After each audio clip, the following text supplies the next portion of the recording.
सरकार, बहुत हुआ महंगाई का वार, अब नहीं चाहिए ये सरकार, बहुत हुआ महंगाई का वार, अब नहीं चाहिए ये सरकार, बहुत हुए हैं अब बेरोजगार, अब नहीं चाहिए ये सरकार, बहुत हुए हैं अब बेरोजगार, अब नहीं चाहिए ये सरकार, बहुत हुए अब है बेरोजगार। अब नहीं चाहिए ये सरकार। डॉक्टर विवेक माधव।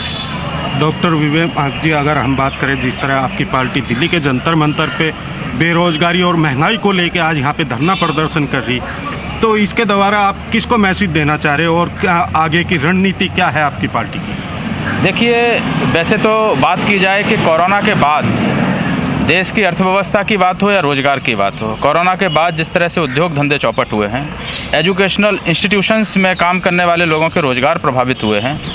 इसके अलावा जितने भी सेक्टर अर्थव्यवस्था से जुड़े हुए हैं वो सभी प्रभावित हुए हैं। बहुत सारे लोगों की नौकरियां चली गई हैं और जिनकी नौकरियां नहीं गई हैं उनकी सैलरी कम हुई है। लेकिन ये देखने में आया है कि सरकार इतनी असंवेदनशील हो गई है कि लोगों के पास पैसा नहीं है, लोगों की सैलरी कम हो गई है, लोग सड़क पर आ गए हैं।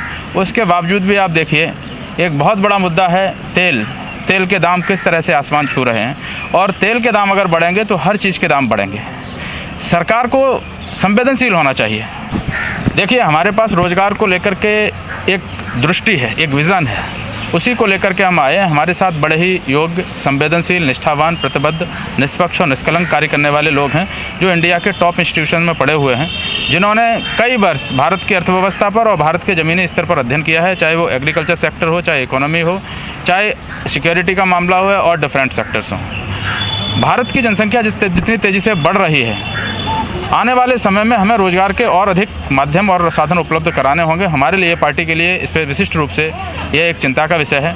हमारी पार्टी के राष्ट्रीय अध्यक्ष डॉक्टर आशीष श्रीवास्तव जी, राष्ट्रीय उपाध्यक्ष डॉक्टर राजीव मिश्रा जी और पार्टी के हमारे अनेक कार्यकर्ता जो कि इतने इंटेलेक्चुअल हैं, वो इस विषय पर चिंता कर रहे हैं और इसीलिए आज जंतर मंतर के इस स्थल पर धरना स्थल पर बैठे हुए हैं। रोजगार की बात करें, जो आज की डेट में जो सत्ता में जो पार्टी बैठी हुई है, उन्होंने भी रोजगार की बात की, दिल्ली सरकार की बात करें या केंद्र सरकार की, मगर आप देख रहे होंगे कि हाँ, जंतर मंतर पे कुछ ऐसे स्टूडेंट भी हैं जो मेडिकल या हर चीज़ से फिट होके, मगर उनको नहीं लिया जा रहा, और आप भी उन्हीं मुद्दों को लेके जा रहे हैं कि हम रोजगार निकालेंगे। बिल्कुल आप सही। आखिर किस पे जनता विश्वास करे, किस पे नौजवान विश्वास करे? बिल्कुल आप सही। इसके पीछे सबसे बड़ा कारण है कि सत्ता में बैठे हुए जो लोग हैं, सत्ता में चाहे विभिन्न मंत्रालय, चाहे केंद्र सरकार की बात की जाए, राज्य सरकार की बात की जाए, उन लोगों के साथ दो चीज़ें हैं कि एक तो वो अयोग्य हैं, दूसरा संवेदनशील नहीं है। आप देखते हैं कि जंतर मंतर के दूसरे छोर पर ऐसे युवा नारे लगा रहे हैं जिनके सिलेक्शन हो गए हैं और उनको नियुक्ति नहीं दी गई है।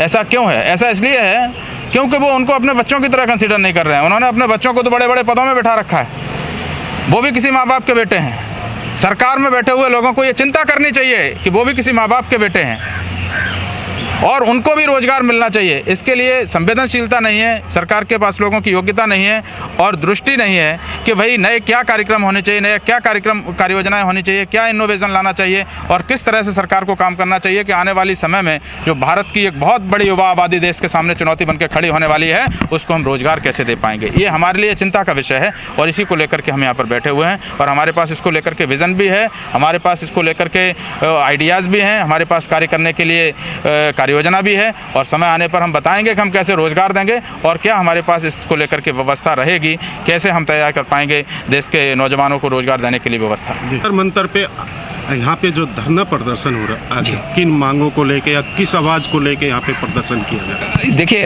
आज की जो मुख्य बेरोजगारी और जो हमारी महंगाई है, उसको लेके हम लोग यहाँ पे एकत्र हुए। सभी प्रबुद्ध जन हमारे साथ हैं और इतनी जनसंख्या थी, कोरोना काल के चलते हुए हम लोगों ने कुछ ही प्रबुद्ध जनों को बुलाया ताकि सोशल डिस्टेंसिंग और वो सब मेंटेन हो पाए और आवाज़ जन जन तक, घर घर तक पहुँच पाए।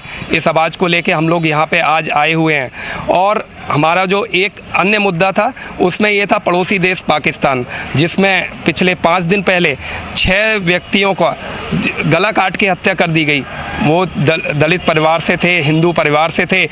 ऐसी जघन्य हत्या और अपराध किया गया है, उसके लिए हमने ज्ञापन दिया है वहाँ पे जाके और हमने अन्य जगह पीएम ऑफिस में और अन्य प्रतिष्ठानों में भी हमने ज्ञापन दिए हैं और उनसे इसके लिए कड़ी निंदा करी है और मांग करी है कि दोषियों को कड़ी से कड़ी सज़ा मिले और उनके लिए एक एग्जाम्पल बने, ताकि आगे से ये कार्य ना हो, क्योंकि वहाँ निरंतर कुछ ना कुछ होता रहता है। हम ये भूल पाते हैं, तब तक दूसरा कुछ और बड़ा हो जाता है। तो यही हम लोग आज यहाँ पे महंगाई और बेरोजगारी को, जो हमारे देश की मुख्य समस्या है, हमारे साथ जितने भी युवा हैं वो लोग आज सरकार की तरफ एक निगाह लेके, एक आशा की तरफ से देख रहे हैं कि कैसे भी हमें कुछ हो, लेकिन वो इस पे कोई ध्यान नहीं दे रही है।